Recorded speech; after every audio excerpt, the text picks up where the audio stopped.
प्रथम वर्ष द्वितीय प्रश्न पत्र भारतीय शासन एवं राजनीति। हम इसके पूर्व के अंकों में मौलिक अधिकार के संदर्भ में पढ़ रहे थे और मौलिक अधिकारों में मौलिक अधिकार से संबंधित भाग 1 जिसमें कि मौलिक अधिकारों में समानता का मूल अधिकार हमने विस्तार से समझा था और भाग 3 जिसमें कि धार्मिक स्वतंत्रता का अधिकार, शिक्षा एवं संस्कृति संबंधी अधिकार, संवैधानिक उपचारों का अधिकार, उनके संदर्भ में विस्तार से समझा था। आज हमारे पढ़ने का विषय है भाग 2 मौलिक अधिकारों से संबंधित भाग 2 जिसमें हम स्वतंत्रता का मूल अधिकार और शोषण के विरुद्ध मूल अधिकार, इन दो मूल अधिकारों के संदर्भ में विस्तार से चर्चा करेंगे। मैंने आपको पहले ही बताया कि नागरिकों के 6 मूल अधिकारों का उल्लेख संविधान के अनुच्छेद 12 से 35 के बीच में किया गया है और समानता के मूल अधिकार में जो समानताएं हैं मैं विस्तार से आपको समझा चुका हूं और किसी कारणवश ये भाग 2 आप तक नहीं पहुंच पाया था, डिलीट हो गया था, अपलोड नहीं हो पाया था, इसलिए पुनः ये आप तक पहुंचाने की कोशिश हो रही है इस वीडियो के माध्यम से, जिसमें आपको स्वतंत्रता के मूल अधिकार और शोषण के विरुद्ध मूल अधिकार, इन दो चीजों के बारे में समझाया जाएगा।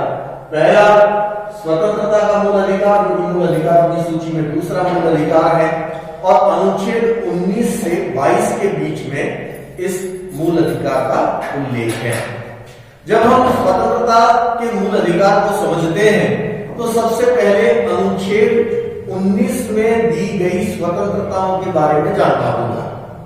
अनुच्छेद 19 में 6 स्वतंत्रताएं भारतीय नागरिकों को प्रदान की गई हैं। मूल संविधान में ये स्वतंत्रताएं 7 थी, किंतु जब 44वें संविधान संशोधन द्वारा स्वतंत्रता के मूल अधिकार को मूल अधिकारों की सूची से हटाकर एक कानूनी अधिकार बना दिया गया, वैधानिक अधिकार बना दिया गया, उसी समय अनुच्छेद 19 में दी गई स्वतंत्रताओं में से संपत्ति अर्जन, धारण और व्यय की जो स्वतंत्रता थी उस स्वतंत्रता को भी हटा दिया गया। तो वर्तमान समय में अनुच्छेद 19 में स्वतंत्रता के अधिकार के अंतर्गत अनुच्छेद 19 में नागरिकों को 6 स्वतंत्रताएं प्रदान की गई है। उनमें पहली स्वतंत्रता विचार अभिव्यक्ति की स्वतंत्रता है। दूसरी स्वतंत्रता अस्त्र शस्त्र रहित शांतिपूर्वक सभा या सम्मेलन करने की स्वतंत्रता है। फिर तीसरी स्वतंत्रता समुदाय या संघ या संगठन निर्माण की स्वतंत्रता है और अगली स्वतंत्रता भारत के राज्य क्षेत्र में कहीं भी निर्बाध रूप से स्वतंत्र विचरण की स्वतंत्रता है और इसके बाद एक स्वतंत्रता आती है भारत के राज्य क्षेत्र में कहीं भी निवास की स्वतंत्रता और आखिरी स्वतंत्रता जो अनुच्छेद 19 में भारतीय नागरिकों को प्रदान की गई है मौलिक अधिकारों के अंतर्गत, वो है वृत्ति, उपजीविका या कारोबार की स्वतंत्रता। भारत का कोई भी नागरिक किसी भी प्रकार की वृत्ति या उपजीविका या कारोबार को अपना सकता है। तो ये 19 संविधान 19 में दी गई 6 स्वतंत्रताएं, ये स्वतंत्रता के मौलिक अधिकार के अंतर्गत पहला हिस्सा स्वतंत्रता के मौलिक अधिकार का। स्वतंत्रता के मौलिक अधिकार का दूसरा हिस्सा अनुच्छेद 20 है और अनुच्छेद 20 ये कहता है, जिसे हम अपराध की दोष सिद्धि से संरक्षण के नाम से जानते हैं, और अनुच्छेद 20 ये कहता है कि किसी भी व्यक्ति को उस समय तक अपराधी नहीं ठहराया जाएगा जब तक कि उसने तत्कालीन समय में प्रचलित किसी विधि का उल्लंघन नहीं किया हो, किसी कानून का उल्लंघन नहीं किया हो। इसका अर्थ यह हुआ कि आज कोई व्यक्ति कोई कृत्य करता है और वह कृत्य कानूनन अपराध नहीं है और कल कानून बनता है जिसमें कि वह कृत्य अपराध की श्रेणी में रखा जाए, तो उस व्यक्ति को अपराधी नहीं ठहराया जा सकता, क्योंकि उस व्यक्ति ने था वो उस समय किया था जबकि वह कृत्य अपराध की श्रेणी में नहीं था। यानी किसी भी व्यक्ति को तब तक अपराधी नहीं ठहराया जाएगा जब तक कि उसने तत्कालीन समय में प्रचलित किसी कानून का उल्लंघन नहीं किया हो।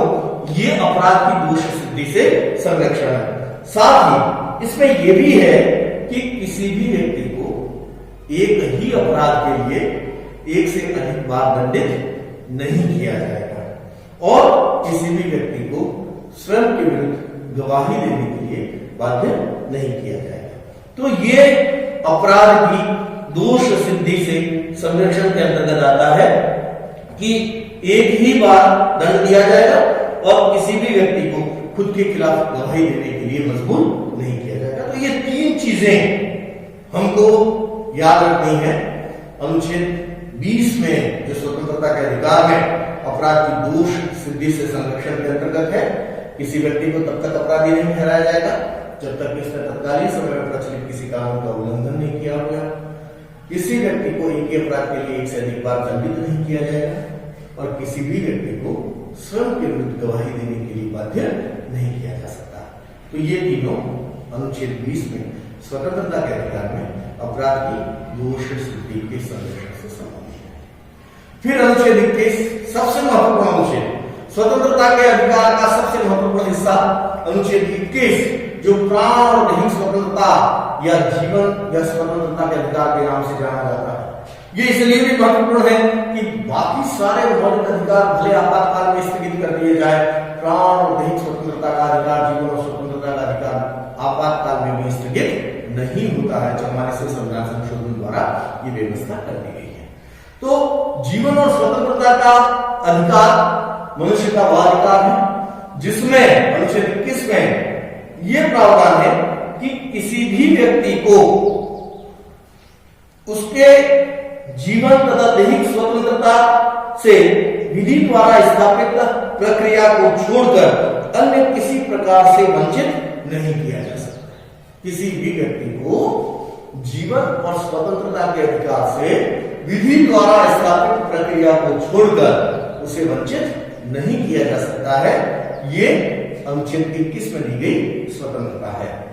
इसके साथ ही साथ अनुच्छेद 21 के साथ अनुच्छेद 21A जोड़ा गया 86वें संविधान संशोधन के द्वारा 2002 में, और उसमें यह व्यवस्था कर दी गई है कि 6 से 14 वर्ष तक की आयु के बच्चों को निःशुल्क और अनिवार्य शिक्षा दी जाएगी।